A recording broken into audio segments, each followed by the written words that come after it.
Welcome to Podcast on Infinite Earths, an unofficial DC Studios podcast. I'm your host, Tyson. And I'm your host, Porter. And we're both writers, editors, and part-time filmmakers who love superheroes. Welcome to our show. Well, welcome back, everybody. Today, we are breaking down the finale of Peacemaker Season 1, Episodes 7 and 8. Porter, what are your honest thoughts? I think it's a solid conclusion to a first season. It's very bold. To start us off, Episode 7, we finally get an answer to what happened to Peacemaker's brother. We get to see that they literally make them fight in like a pit, like a bunch of animals.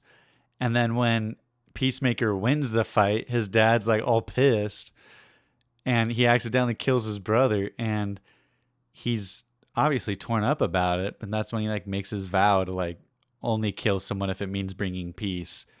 Like, it seriously messes him up. What are your thoughts on them kind of just throwing you into that at the beginning of... I think it's a good choice because the episode is mostly about dealing with the kind of B-plot conflict of Peacemaker's dad, the White Dragon, because Peacemaker, Economos, and Vigilante leave to go kill the cow, and mid-route they get ambushed by the White Dragon and his members. There's a lot of emotion here, right? Because Peacemaker's been defending his dad like the whole series, and now he finally has to confront that because his dad is now literally trying to kill him. Right. All this talk about how much he hates his son, how much he should have killed him when he was a child is like finally coming to fruition, and Peacemaker has to literally defend himself, if not, mentally, like come to terms with the fact that like this isn't a relationship that can continue. Yeah, and I feel like in Hollywood, and for like good reason, they kind of do Nazis / neo-Nazis as a go-to bad guy. Like, nobody's going to argue that they're bad guys, right? Right. So I think it was a good choice to have his dad be kind of the leader of what is culturally accepted as absolutely bad behavior and ideals.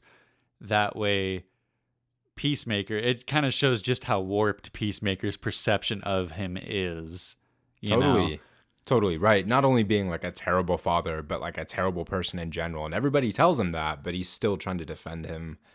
You bring up a good point, though. It's a pretty easy go-to bad guy, kind of like in the 80s, how like the Russians were always the bad guy. Totally. Yeah, exactly. It's just easy to hate, which makes sense. Yeah. Yeah, I will say, I think the costume design is pretty freaking cool on the White Dragon. Just like the red and the white armor, the devil horns, like it's like the ultimate clan leader. Obviously, I don't support any of that stuff, but I think it's a great look for a villain. Yeah, it definitely just looks super evil. You know it when you see it that like he is not a hero. I don't know. I really like the struggle that Peacemaker has before killing his dad. And I kind of want to stay on the topic of this relationship because I don't want to lose anything, right, in this conversation about it. But he kills his dad, which is like a big deal. And he's really sad about it. He cries, right? Which Vigilante hasn't seen him do before. He hasn't cried in front of anybody. Exactly. And it's finally like he has killed that part, that kind of, like I said, B-plot background antagonist throughout the series. But in episode 8, the finale, we see him kind of come back in his head to haunt Peacemaker, right? So he's clearly still very torn up about it. That's literally in the final shot of the episode is, Peacemaker sitting on his porch and his dad there with him in his head. Right. And those were his final words, right? Is like, because, he starts calling him names and stuff like that, right? Like, you'll never be able to get rid of me because I'm always in your head, right? Like, he was making lines about how, like, Peacemaker was too weak to kill him. And that was, like, the powerful moment where Peacemaker just finally pulled the trigger. But there was some reality to that because he does come back as a literal ghost. Yeah. And, we've seen shots of his dad in these, trailers for season 2. And, that could be tied in with this ghost that he is clearly still dealing with. Or obviously, the alternate dimension where his dad might be, in some other capacity in his life. Yeah, like a better person in that parallel universe or whatever. Right, but I like that they're bringing him back because just as a father figure, he's a really compelling character from just like a really abusive standpoint. Yeah, there's still a lot to unpack there. So I'm glad they're continuing that. Oh, for sure. I like the way that they did the beginning of episode 7 where they kind of just showed you the whole story because they'd been doing all sorts of flashbacks. Yeah. Really just kind of giving it to you a little bit at a time, right? It was clearly in his file that he killed his brother. They were just kind of breaking down all the issues surrounding that, and we finally got like a clear look at how like scary and terrifying it was. We get that wholesome moment with him and his brother listening to the song that he learned on the piano. Yeah. Listening to this song together, having like a wholesome moment before they go out and essentially like are in the middle of a dog fight that his dad facilitates, and it's messed up in all those ways. And the immediate reaction of his dad freaking out on him because he killed his brother when, like you said, like it was clearly his dad's fault. Yeah. And I think that's a powerful moment when Peacemaker's finally able to call his dad out on that. Like, no, you're the one that killed Keith. Like literally confronting his demon. Yeah, it's a powerful moment. And I like that whole sequence of like Economos and Vigilante and Peacemaker kind of just fighting hard and working together to take down the White Dragon and these clan members. Everybody just kind of gets like really like beat up in their own ways. Economos is more scared than taking any hits, but right, we get Vigilante getting blown up by the grenade. Peacemaker is like just gets like gets his ass whooped by all these clan members, and is obviously like just hurting after this, physically and emotionally with this altercation. But still, they like, get through this like absolute mess, and they still make their way to the farm. Yeah, Eagly. Well, Eagly, yeah. So Eagly gets like injured or whatever, so they go to the vet. But before even that, there's some developments with Harcourt confronting Adebayo about planting the diary, and she feels terrible about it. She's like, I don't want to do this anymore. And Harcourt's like, well, you're pretty good at it. We don't really get a lot of scenes with them together, so it was nice to get one in this 7th episode. And well, especially one that's more wholesome, right? Typically, it's Harcourt just being really hard on Adebayo. Right, it's kind of like one in a business where, capacity. Oh, for sure. Yeah. And it's one where, of course, she's like coming in hot, but like, it ends with her being like, yeah, like you do have a place on this team. Right. And I guess they do have like the bit about like the killing people and what that should mean. So I guess that's not entirely true that they don't have a lot of one-on-ones, but it was nice to get another one to kind of propel that relationship. Oh, for sure. But yeah, then we get Myrn coming in and just being like, yeah, we are royally screwed, right? Cops are coming after us. The guy that was on our side knows all of our stuff, so they're coming here right now. So everybody starts packing up their stuff. It's kind of an emergency. And then the cops pull up. Yeah, and they kill Myrn, like zero hesitation, but then they find out that he was a butterfly and they just squash him. Yeah. And they're just like, yeah, see, dude. And then they figured out that, because he was a butterfly, that they know about the cow, and things are extra urgent now about, transporting this away. Definitely puts like a ticking time bomb on this whole thing. Totally, which, any great writer will tell you that is a great way to drive the plot forward. Definitely. I was not expecting Myrn to die when I first watched this. I was surprised by that. Especially that bit where, he's like, defending himself, they pin him down. There were more than one deaths in this series where instead of letting a character get through their whole monologue, they just shoot them dead right there. Yeah. Yeah, it's a trend. It's a surprising trend, but it's very, very scary, very serial killer-esque. But totally. Yeah, and then Harcourt and Adebayo are just kind of left, alone and hiding and just being like, well, like how on earth are we going to do this without Myrn? Like he was our guy. Yeah. Well, then they meet up with the rest of the gang at the vet, and Eagly's in bad shape, and he comes back and hugs Peacemaker, and Adebayo sees it, which is really funny. And they do like a flashback thing, but it's a callback to the first episode when he hugs Peacemaker, and Peacemaker tells Adebayo about it, and she's like, yeah, right. And then she finally sees it and is like, it's a sign, right? Right. He's like, if you don't want to believe in miracles, that's on you. Yeah. Which is a fun moment. And once again, like Peacemaker utterly broken, praying to God, trying to get his best friend back. It's a sweet moment. And once again, like I was not a huge fan of John Cena as an actor before this show. I thought he was all right. I thought he was kind of like The Rock. Like, it was just, wrestler, it's whatever. They're muscly, that's cool. But, like, he can act. He can act pretty well. I think I really got that in this show as well, because he's obviously like really fun in the Suicide Squad, but he doesn't really get to do anything crazy deep. No, until right, this because it's show. a definitive team dynamic. But yeah, giving him this depth, like he really gets to shine, which is cool.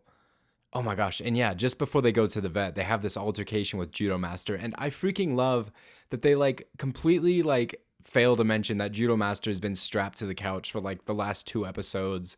And all they like mention about like he's now a problem is they're like at the base and like, okay, we're screwed. They have the diarrhea. It's so over. And they look at the couch and they're just like, where's Judo Master? And Vigilante's like, Judo Master was supposed to be here. Yeah. And he's like, well, we can't worry about it now. Right. And he does like show up and like beat up Harcourt and Adebayo, but they beat him up and they leave him. But later, also jumping around, the very end of the last episode, we see him sad eating his Cheetos. And so has he been in any of the trailers for season 2? Like, is he going to show up again? Incredible question. Not that I recall specifically, Okay. but it's entirely possible that he shows up again just as a character, right? Obviously, he doesn't have too much like plot importance because his role was helping the butterflies and they're pretty non-existent. But I have some questions about the end we'll get to. Okay. But yeah, they had essentially Eagly's all good and they're like, all right, it's time. We're going to like take this vet truck and head to the farm and finish this once and for all because we are on a serious timetable. And on that drive over there, Peacemaker and Adebayo are like not talking. Well, Adebayo's trying to apologize and Peacemaker's not having it. No. He's making jokes. He's trying to avoid, what's really bugging him about it all. And it takes a while, but I think that they have a really good arc, and we can get to that towards the end when we're talking about how the show wraps up stuff. But then it cuts to the reveal of what the cow is. It's not good. It is a giant caterpillar that they are milking for food, and it is gross. It is grotesque. It's so ugly. Yeah. It's so ugly. And obviously it's supposed to be alien, but good heavens. Yeah, like no amount of watch throughs can like prepare me for that. Like it's ugh. I know James Gunn seems to have a thing for like giant weird monsters. Like he got literally look at any of the Guardians stuff, you get the weird aliens in those, but then you also get Starro the Conqueror in the Suicide Squad, and then now this caterpillar thingy. It's so gross. And it works well for And- the alien vibe. And technically like the growing kaiju thing in Superman as well. Oh my gosh, you're so Yeah. right. And once again, it works for that alien vibe. Like they are out of this world for sure, but they're oftentimes pretty like just weird. They're just weird. Yeah, whoever designs those is doing such a good job. Man, I'll say. So yeah, they get to this farm and they're essentially just trying to figure out how to get in. They don't have much of a game plan. Yeah, stakes are set. Episode 7 did a great job of being that like penultimate episode. Just everything feels resolved except for the main conflict. And so you kind of go into this episode just ready, right? Oh yeah. And you can see them trying to form a plan as soon as they show up to the farm. We get Adebayo on the phone calling Waller, just being Yeah. like, we need backup, right? Like, Yeah, call the Justice League or exactly. something, which is a great little planting for later. We get them, like, laying out the helmets. They come up with this, like, half-baked plan to use the floaty helmet to, like, bring the sonic boom helmet over to the barn and just kind of blow the place up. And they just activate the helmet by accident and it just floats away. And my favorite part of that whole scene is Vigilante like trying to call attention to it as he's like staring at it but like not grabbing it or Yeah, doing literally. anything about it. He's just like, oh guys. It's so perfect. It's a for great him. bit. So they resort to eagerly flying it over. Which he just drops it off in the woods. Which is funny because like he's heading straight towards the barn. You're like, it's actually gonna happen. Yeah. And he just starts soaring off. And that cut back to like they're like reaction just of like, oh geez. it was great. It's a good bit. And I feel like the only reason they have that like searching through the woods is to show that Peacemaker is getting like haunted by his dad still. Because after that, like nothing changes. They just go to the next idea, which is dress Economos up and have him be undercover and go plant the helmet. Yeah, it's kind of like a final moment to like have interactions between characters, right? We get For that sure. weird interaction between Economos and Vigilante where Vigilante just being Vigilante and Economos is trying to be logical and it's just failing miserably. Right. Oh my gosh, I love that line that Vigilante had at the vet where he's just like, yeah, and then we'll just take him on. It'll be like Butch Cassidy and the Sundance Kid. And Economos is like, dude, they die at the end. He's like, no, they don't. It's like a freeze frame and then a bunch of gunshots. Yeah, seriously. Oh my gosh, I love Vigilante so much. It's like, how do they write stuff like this? Oh, I know. I would literally die if in some future DCU movie they have like a big team up movie like Infinity War or something and Vigilante just pulls up. I would be so happy. Utterly incredible. What a great and dumb character. He's the best. He is. Anyways, we get that like strange interaction between them. You get Hardcore and Adebayo kind of having their moment, and then like you said, like the big one is Peacemaker confronting the literal ghost of his father, and he recognizes he's a ghost, right? But he has a very physical reaction to it. Yeah, he tries to blow dart it, and it's a funny bit, but yeah, it's fun to watch, and I think the only reason it exists, like you said, is just kind of a calm before the storm. Totally. That is episode 8, but it made me really uncomfortable every time I watch this. How like almost like just nervous and unable Economos feels to like complete this task. Like all he has to do is act like he knows what he's doing, just walk in confidently, place the helmet, and walk out. Which I feel like you can if you're walking confident, but like he's talking to himself. He looks so nervous. yeah, And it stresses me out. I mean, obviously there's a point to that, but holy cow, it still got to me. yeah, he plays it really, really well. Where he's like just not doing a good job, and everything hinges on this. He's able to plant it, but like on the way back, you get a nice bit where he gets stopped by the other detective, and he asks him why his human that he inhabited dyed his beard. Right. Why does your beard look so weird? Right. And I think this is the first like official character development we get for like Economos. He's definitely been like a bit of a Definitely. comedy character, somebody to riff with when it comes to just the idiocy of the team. But yeah, like an actual wholesome moment, like a look into like Economos as a character. And I freaking love that little dialogue. Yeah, it's a really good scene, and cutting back to like the team listening in, it hits home, and I think it's a good like final nail in the coffin of like they sympathize with each other. They're a team. Totally, right? That moment where you can see Peacemaker just being, even further regretful of being just a bit of a jerk. Yeah, exactly. So yeah, and then obviously they see the helmets. Oh, yeah, Everybody yeah. starts freaking out, tries to get Economos, and there's that really tense moment where Adebayo drops the walkie-talkie. They do a great job building tension in this final fight scene. I like that about this, right? The stakes aren't super easy. It's seeming obvious that they're gonna win, but they kind of have that Mission Impossible-esque where like things keep going wrong. Right. You're like, I know they'll win, but how? Totally. So, successfully blow up the barn a couple of times. The butterflies start getting slaughtered because the whole team just runs after them. And I love Peacemaker's shield in this scene. It's pretty sweet. It's we so get a cool. great fight scene with the three of them, Vigilante, Hardcore, and Peacemaker. We get the backing music of the title sequence, which is really fun. Mm-hmm. And it's a good action scene. Like it is shot so well. It's so kinetic and fun. Totally. It very much reminds me of that Mr. Terrific following shot that they did in the new Oh, Superman yeah. film. Like it's all very Totally that cohesive. style. Yeah. And I love when James Gunn does that. It's very immersive. I'll keep using that word. but Immersive it's- is a great word for it. Yeah. So yeah, what a great scene, right? You can see them just like kind of kicking butt and like making their way down.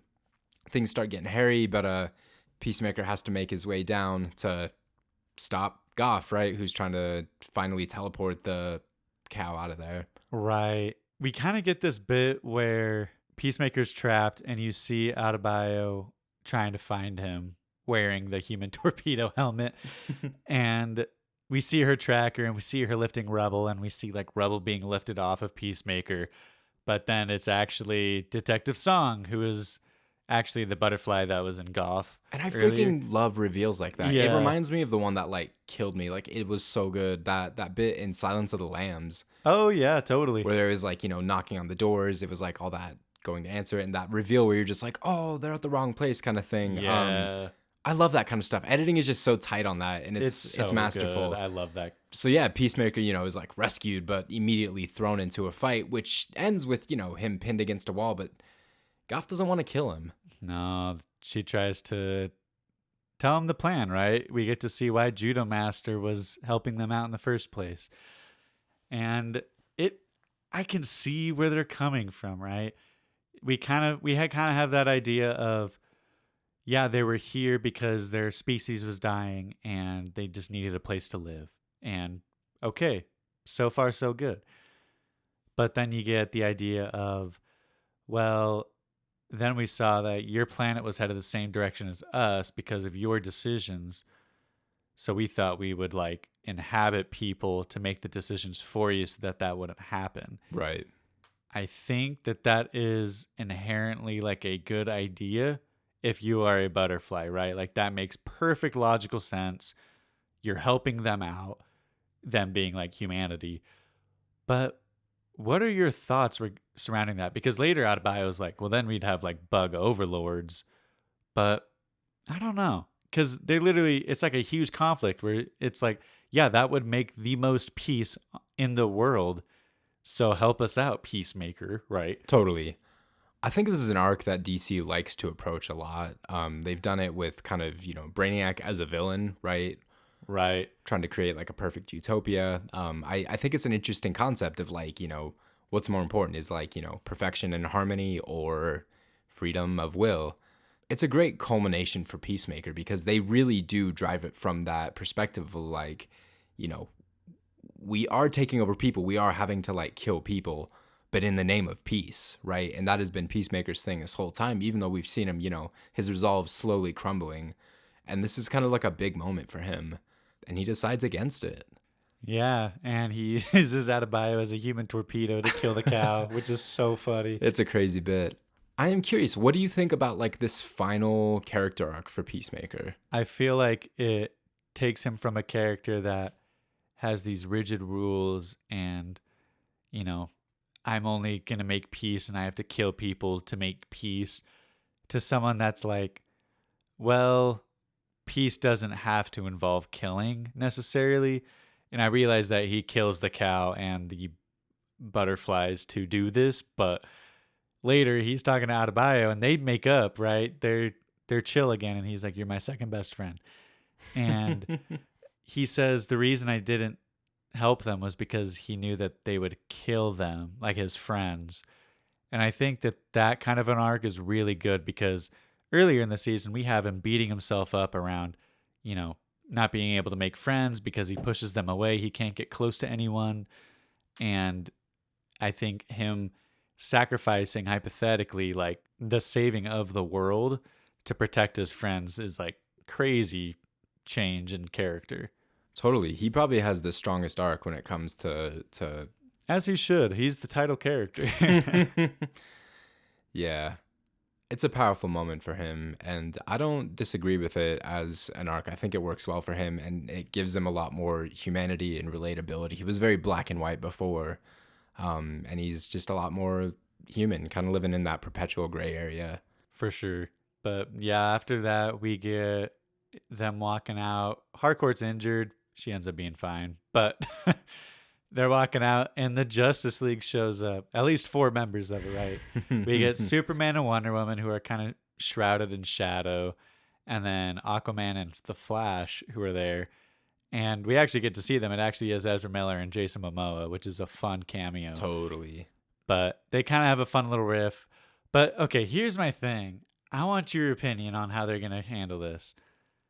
How are they going to handle the inclusion of Peacemaker Season 2 into the DCU when Season 1 is heavily tied into the old DCEU, right? Because not only do the old Justice League members show up in this, but it's also like Peacemaker came about because of the Suicide Squad. And there are a lot of characters in the Suicide Squad that are tied to the larger DCEU. Totally. Totally. My headcanon and or theory about this is they'll either take like the Flash movie and, use that convenient out of just like, like the universe was kind of shifted.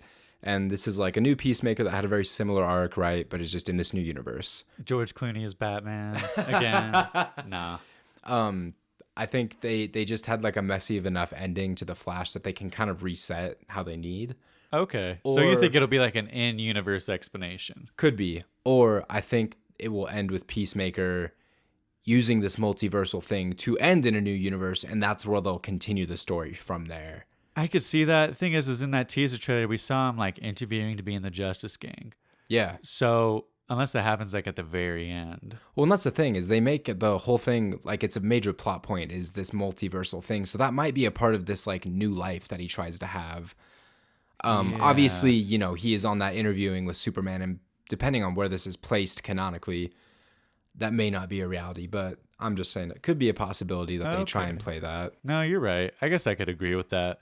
The way these trailers make it look, they do have the total option of just him being plopped into this new universe and just calling it a day, right? Yeah. Either way, I'm not crazy concerned about it. I love that they're, continuing with Peacemaker. I think is a great character for this new universe. I know some people get really nitpicky about these kind of things. There were a lot of fans that were like crazy mad about Rick Flag Sr. not having gray hair in the Superman movie and, freaking out that in like the Peacemaker trailers, he still has black hair. Like, I think small things like that don't super matter. And if they really just want to throw in Peacemaker without like a crazy explanation, I'm not going to complain. Yeah, I don't think we're the kinds of people to really care, but I could see it being a little messy.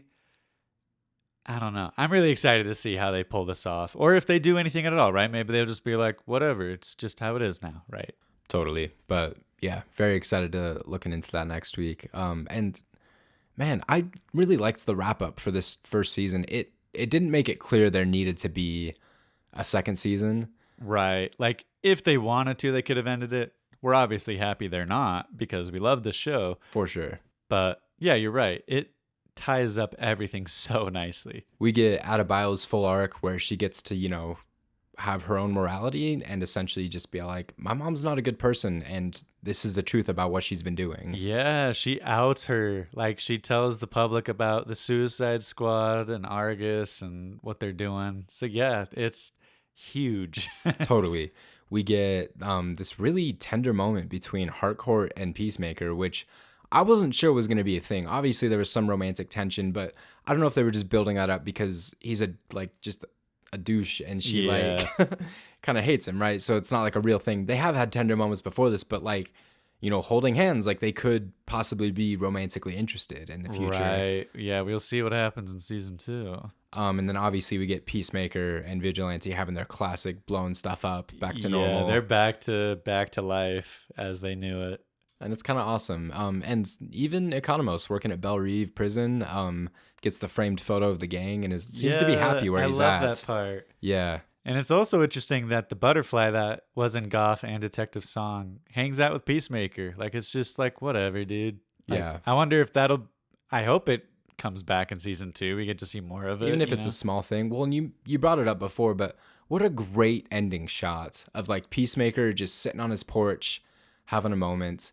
He's hanging out with his best friend Eagly. He's hanging out with Goff, who, he's just kind of cool with, which I get, right? Goff realizes that he's kind of defeated at this point, and I kind of like that as a character. Like, he's just like, well, you as a human decided to let humanity screw themselves over, so we tried. Right. And he's just going to hang out while he can. And then also hanging out with his dad. Yeah. Yeah, that's a very good closing shot. And I love that just lingers on Eagly, just kind of chilling. Totally. And my wife is an avid birder. She literally studies them for her job. I am happy to say that they never use a red-tailed hawk scream for the eagle in this entire show. They do accurate eagle sounds throughout the show. James Gunn does his research. Yeah, for real. Watch like the very first scene of season 2. They do it, and I'm like, oh no! My gosh, bring it back. I will say they did a great job with the Eagly CGI in this. It looks good. It really looks good. Yeah, what a great wrap up for this season. It's so good. Yeah, I'm so excited for season 2. It's gonna be great. Yeah. Um maybe final thought. One moment that made me laugh really hard, that pulled us a little out of the moment, but we were both more than willing to accept, was after all this devastation at the farm, everybody is like down kind of in the bunker and everything, and Economos and Adebayo like have this moment where they're like, we need to help them, right? So, it's a big moment for Adebayo because she whips out the guns and she's like, I'm going to make it happen. She's going to start killing people, right? Yeah, she's like, because I'm made for this. Totally. It's a big moment. So she runs out there, right? Guns blazing, and Economos tries to follow and promptly trips over a fence and breaks his leg, which is like a crazy and a bit of like a funny bit. But after like Adebayo, is like running all over, killing people, she like saves Harcourt from getting taken over from like by a butterfly. Economos just is there. Yes, and how he crawled across like probably a football field's worth. Yeah, seriously. With a helmet to just hand it to Adebayo. It's convenient and it's funny. Like, I'm not crazy worried about it, but we both had a good laugh at that. Yeah, that was good. Yeah, that's a good note to end on. Oh, so before we wrap up, some cool news.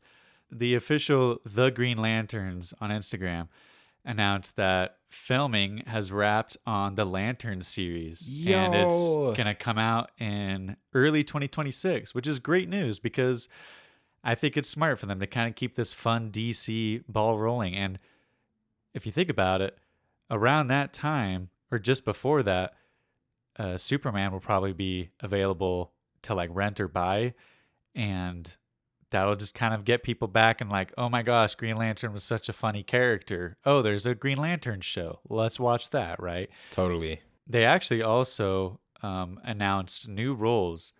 So we obviously knew Hal Jordan and Jon Stewart. Yeah. And then I can't remember if we talked about these. And I know Nathan Fillion is officially returning as Guy Gardner, which is great. Heck yeah. And I don't know if they've announced these already, but they have actors. We got Ulrich Thompson as Sinestro, Kelly MacDonald as Sheriff Carey, Garrett Dillahunt as William Macon, and Poorna Jagannathan as Zoe.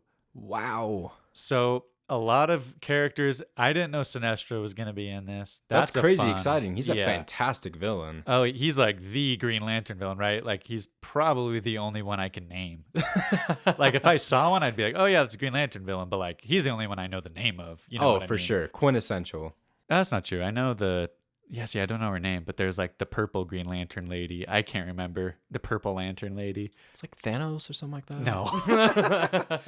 Anyway, I guess that just proves my point, right? But yeah, that's exciting. I think that's a great idea. But yeah, what are your thoughts on this Lanterns thing? I am mighty excited. It's been a while since they've had we can probably say forever since they've had like a successful Green Lanterns cinematic interpretation. Yeah, we're so excited to rewatch the Ryan Reynolds Green Lantern for baby. this. Yeah. I freaking love that like people like he clearly feels like almost embarrassed about having been in that. Totally. It just wasn't a great movie, but it was, fun for the time it came out. I'm just glad that they're redoing it, and I'm excited for like they really killed it on the casting for this. I quite love who they have as Hal Jordan, and I'm excited for Jon Stewart as well. Yeah, I'm with you there. It's going to be a great series. I bet it'll be up there on quality level as like Peacemaker, which I'm pumped about. I think it'll keep people coming. And I know that they said that you don't have to have watched the TV shows to understand the movies in the DCU, which I think is a smart move, because I think while I enjoy a lot of the Marvel TV shows, it does kind of make it hard when you're trying to keep up with everything. With this kind of structure, hopefully it's a bit easier to just kind of follow more naturally. Oh, for sure. And you can just kind of pick what you want to watch, right? But yeah, we got that early 2026 and then Supergirl later that year. We're going to have a pretty good couple of years, you know what I mean? Like it's an exciting time to be a DC fan. Very much so. Yeah, I'm so happy that this like big rollout has gone so well for them, and I'm thoroughly excited for the future. Me too. Well, that's it for today's episode. Thanks for sticking around. Next week, we're going to be talking about the premiere of season 2 of Peacemaker, which we're really excited about. So be sure to tune in for that, and we'll catch you next week. See y'all.